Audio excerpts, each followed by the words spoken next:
At the end of the day, whether you're a Democrat or a Republican or whether you're an Eagles fan or a Patriots fan or a Warriors or Cavaliers, we're all Americans. And at a certain point, I think that people go to sporting events really to kind of get away from the grind of politics and the news of the day and what's bugging them at home.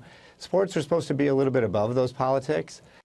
All right. That was Chicago Cubs co-owner Todd Ricketts on the show last week. Forget politics. Reinvite the Eagles. Bring them back to the White House. Let's get everybody involved. Who's with us now to discuss that? Well, look at the man on the screen. His name is Joe Theismann. You recognize him? More people know him than know me. It's always annoyed me.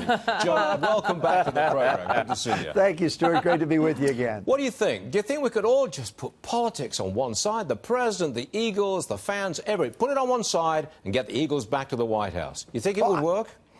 No, I don't think it'll work because it's like inviting someone to a dance. Once they've said no, why would you ask them again? I think the results would be the same. It's not like the player's position has changed. I feel bad for those players that wanted to go to the White House. But as a team, they made a decision that they weren't going to go. And that has to be respected. And I think the president offered the opportunity for them to come. They turned it down. And now you move on. It'll be interesting to see what happens with the Capitals now after they've won the Stanley Cup as far as what's going to happen. We know what basketball position is, but now it'll be interesting to see what happens with the Caps. Now, we've got a poll, a Fox News poll. 68% of people think political correctness has gone just way too far. That's 68%. That's a huge majority.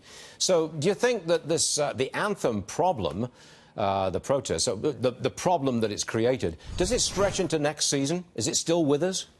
Well, I think that I hope it's not with us. Let's put it that way. I hope that the protests have been put out there, the issues are being addressed, and this is something that doesn't get covered, is after guys have raised an issue in the National Football League with the kneeling protest, what is being done?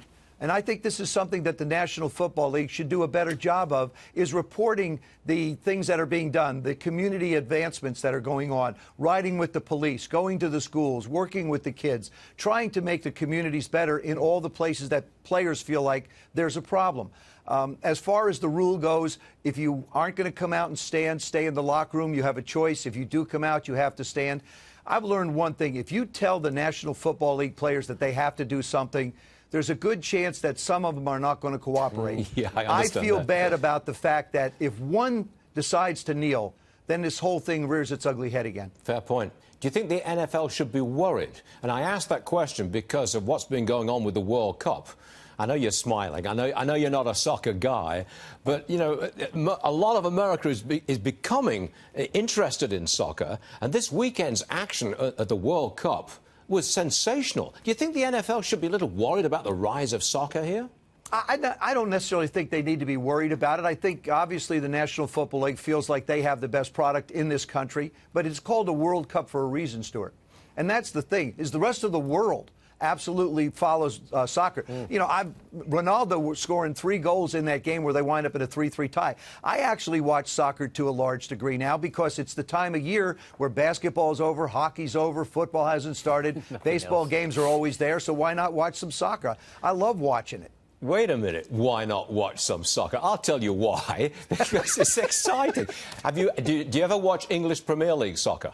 Every now and then, you know, Manchester United. I even know some of the names of the soccer teams. This is so incredible. I'm advancing my knowledge in the world of sports. Well, the Premier League soccer begins again at the end of August, and I'll guarantee Joe Theismann is watching on a Saturday and Sunday. I'll guarantee it. And I want you back on the show to rate the games. Would that be okay, Joe? I'd love to do it. Thank you. No, you'd hate it. All right, Joe Theismann, you're all right. Thanks for joining us, Joe. It's always a pleasure. Thank you, sir. You too. Thank you.